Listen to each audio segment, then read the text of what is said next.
So toss గెలిచిన New Zealand team bowling ఎంచుకుంది. And ముందుగా బ్యాటింగ్ చేసిన టీమిండియా 20 ఓవర్స్ లో 7 వికెట్స్ కోల్పోయి 238 రన్స్ కొట్టేసింది. ఇండియన్ బ్యాట్స్మెన్ చాలా అగ్రెసివ్ గా ఆడారు. ప్రతి ఒక్కరు కూడా అటాక్ చేసే ప్రయత్నం చేశారు. సెకండ్ ఓవర్ లో శాంసన్ 2 4 కొట్టి అదే ఓవర్ లో జెమిసన్ బౌలింగ్ లో అవుట్ అయ్యాడు. 2 years తర్వాత T20 మ్యాచ్ ఆడుతున్న ఇషాన్ కిషన్ ఫస్ట్ బాల్ 4 కొట్టాడు. బట్ తనైతే 5 balls లో 8 రన్స్ కొట్టేసి అవుట్ అయ్యాడు. ఫస్ట్ 4 hours లో అభిషేక్ 7 balls మాత్రమే ఆడి 10 రన్స్ కొట్టాడు. కానీ 5th ఓవర్ లో 2 అండ్ 6th ఓవర్ లో 2 6లు కొట్టాడు.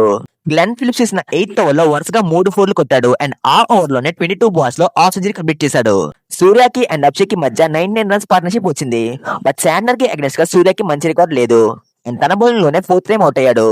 సూర్య అయితే ఈ మ్యాచ్ లో 22 balls లో 32 రన్స్ కొట్టేశాడు. అభిషేక్ సోది వేసిన ఓవర్ లో 2 6లు కొట్టాడు. అండ్ అదే ఓవర్ లో లాస్ట్ బాల్ కి అవుట్ అయ్యాడు. ఈ మ్యాచ్ లో అభిషేక్ 35 balls లో 84 రన్స్ కొట్టేశాడు. ఇందులో 4 4లు ఉంటాయి, ఏకంగా 8 6లు ఉన్నాయి. అండ్ తన స్ట్రైక్ రేట్ 240 గా ఉంది. అభిషేక్ అవుట్ అయ్యాక గేమ్ కొంచెం స్లో అయింది. శివం దుబే 4 balls లో 9 రన్స్ కొట్టి అవుట్ అయ్యాడు. And Hardik Pandya Jacob Duffy bowling లో 16 balls లో 25 రన్స్ కొట్టి అవుట్ అయ్యాడు. బట్ లాస్ట్ లో రింకు సింగ్ ఎక్సలెంట్ గా మ్యాచ్ ని ఫినిష్ చేశాడు. న్యూజిలాండ్ వాళ్ళు లాస్ట్ ఓవర్ డెనియల్ మిచెల్ కి ఇచ్చి తప్పు చేశారు. ఈ ఓవర్ లో రింకు సింగ్ 2 4లు అండ్ 2 6లు కొట్టాడు. అండ్ 21 రన్స్ వచ్చాయి. రింకు సింగ్ 20 balls లోనే 44 రన్స్ కొట్టేశాడు.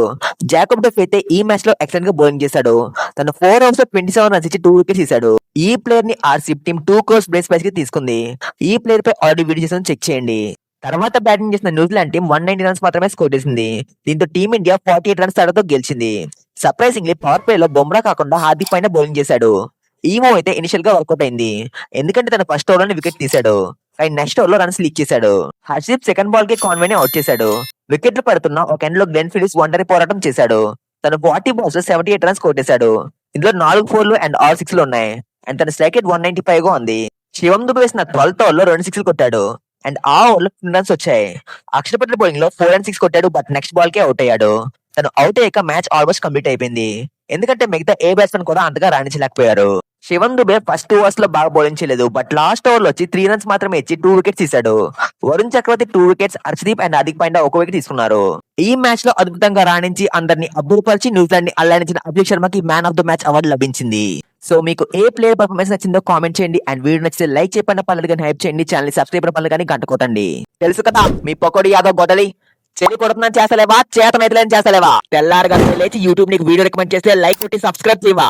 మారా మారి లైక్ కొట్టి సబ్స్క్రైబ్ చేయి. నీకు వీడియో రికమెండ్ చేసిన పాపానికి యూట్యూబ్ నిజం కక్కుని తెస్తుందా?